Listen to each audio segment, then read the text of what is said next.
הפקודה הבאה שאנחנו נלמד זוהי הפקודה ראונד.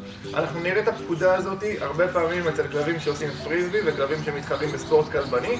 הפקודה הזאת היא מאוד מאוד פשוטה. מה שהכלב אמור לעשות זה פשוט לעשות ראונד, להקיף אותנו.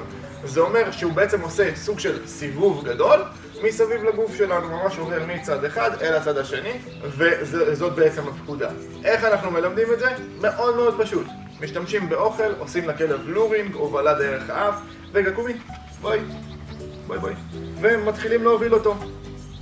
יופי טובה, כל הכבוד. שוב, ראונד, כל הכבוד. ככה מלמדים את הכלב איך לעשות את זה.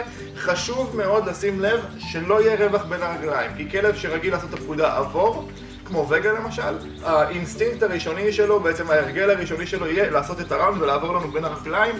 זה לא הפקודה. אז אנחנו בעצם נקל עליו, נעזור לו, ובואי, ונסגור את הרווח בין הרגליים. ראונד, כל הכבוד, כלבה טובה.